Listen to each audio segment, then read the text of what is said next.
Travel. To some, it's a scary word. To others, it's a challenge that they must rise up to see new vistas, to know what's at the end of that road.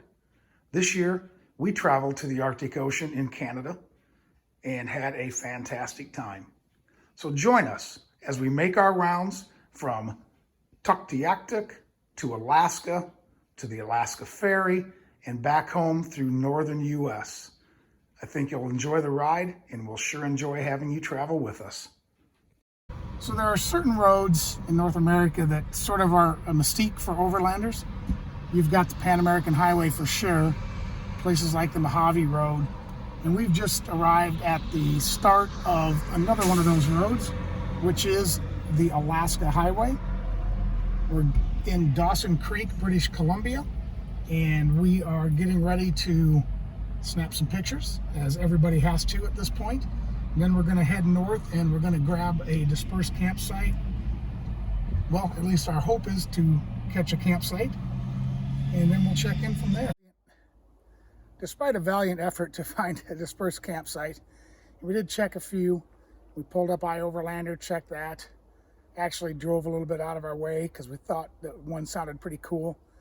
It turned out to be a concrete rest stop with 2 porta potties and 3 picnic tables on a nice, beautiful bluff, so you could see the river, but there was really no shade or anything around it. So we bagged on that. We are now at Charlie Lake Provincial Park. It's a campground just north of Fort St. John, and it's nice. There's maybe 3 people in here, and there's quite a few sites, so it's really quiet. A bit of road noise, but it's still early. We're just going to get a fire going, start looking at some dinner. I think tonight we're going to try Peak Refuel Chicken Alfredo Pasta. We've never had this before. We're doing the dehydrated thing on this trip because it saves so much weight and time. So we'll get this cooked and we'll let you know what we think about it. I just wanted to give you a look inside the package before we added water. Not exactly at this point the way Mom made it. So I'm interested to see how it comes out. Although this brand got some pretty darn good reviews, so I'm looking forward to this to give it a try. So let's get some water on. We're using the wood stove, the Firebox G2. We've been able to scrounge up some wood. It's a little bit wet, so it's a bit smoky, but we got it going well. And I love this stove because you do have the option of just using foraged wood that you find around the campsite and not having to burn any of your fuel. So nice to have that optionality. Let's just get some water on here.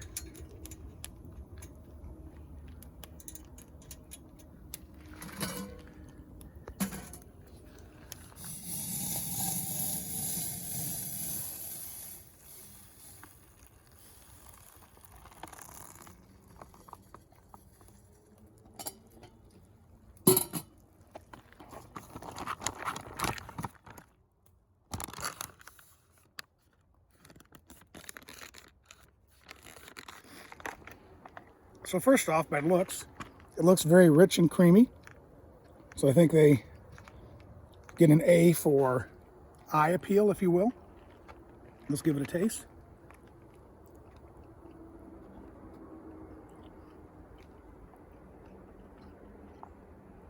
The taste is actually quite good.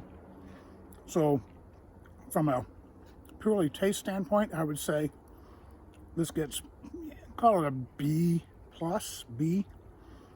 Texturally, the chicken didn't fully rehydrate, or at least some didn't. You kind of get a little spongy texture in some of it, but not being a huge eater of freeze-dried food. Normally our dehydrated food we make at home. The commercial stuff we don't eat a lot of. So I'm not going to knock this totally because it really is our first freeze-dried chicken meal that we've had. So if it's normally spongy, then it's really good. If it's not normally spongy, then I could have used a little bit more time maybe in the bag. We did the 10 minutes they recommended, or a bit more stirring. I thought I stirred it quite well. It seemed to be well mixed. Or you get spongy chicken, but it's good. We're definitely going to eat it. It's not anything that I wouldn't eat, and it's not anything that I would avoid on a camping trip. So I think they did a pretty good job, and we're going to go ahead and eat. Dinner's over. Dishes are put away. Time to sit back around our little firebox campfire. So far on this trip, we have been gone, even though this is the first day we're doing video.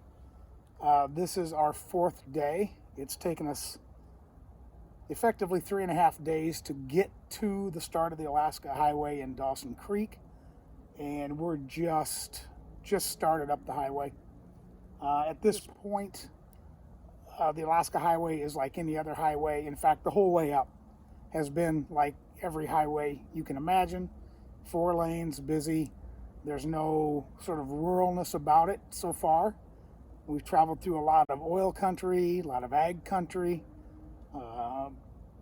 a bit of area that looked like, say, in northern Minnesota, northern Wisconsin, briefly, and then you'd come back into some of the flatter Dakota-looking lands. So it's been kind of a diverse geography so far.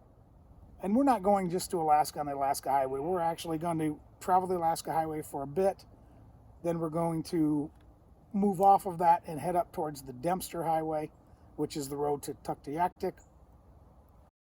From there, we're coming back down. We're going across the top of the World Highway, and we're just going to make that. I think the border crossing closes about a week or 2 after we go through, so we're just getting through that border crossing before it closes for the year, and that's due to weather and climate and that sort of thing. And then we're going to go through Alaska, visit some friends that I know, and make our way back through bits of Canada to Haines, Alaska, and then we're going to jump on the ferry, and I think that's going to be a really cool video. So we're taking the Alaska ferry back to Washington State, and then coming across and doing some camping and hopefully connecting with some YouTubers. We had the great pleasure last night of having a beer with Dan from DC Outdoors in Fort Saskatchewan, which is near Edmonton, and so got to meet him. That was really cool.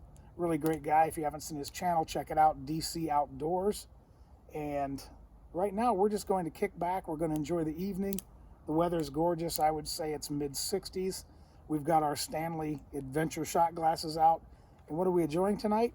Well, tonight we have a lovely bottle of Glenmorangie 14-year-old Scotch, aged and finished in rum casks. So this is quite a treat. We really like this one. So we're enjoying a wee dram of this tonight. So we're going to just relax and enjoy the night. So take care, and we'll talk to you later. We're just taking off this morning from Charlie Lake. We're going to head up past Fort Nelson tonight, then grab a place to camp. But I just thought we'd give you a quick view of what the Alaska Highway looks like at this point. And again, we're just starting out on the road, just north of Dawson Creek. So, as you can see, it's passing lanes, lots of heavy trucks on the road. Busy road at this point. But then I guess you think about it, this road wasn't built for tourists, it was built for the military, actually. But now I'm sure it serves quite a commercial purpose, so shouldn't be surprised that there's a fair bit of traffic.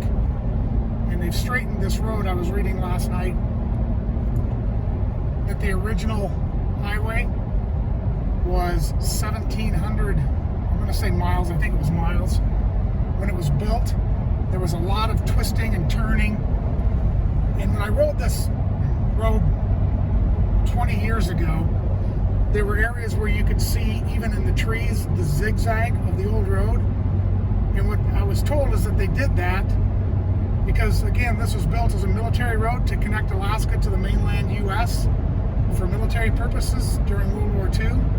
And they did that so that Japanese fighter planes couldn't strafe a convoy. So kind of a little interesting history. We just passed the 100-mile mark northwest of Dawson Creek, and the road has become a nice, smooth, 2-lane highway. Traffic is diminished dramatically, so it's become a more relaxed drive, and we're not seeing near the traffic. The bugs, as you can see from the windshield, possibly, are thick up here. And if you're driving on the road, at least at this point in time, which is mid-August, you will plan on washing your windshield at every stop for gas. So just be prepared for that, because they are thick.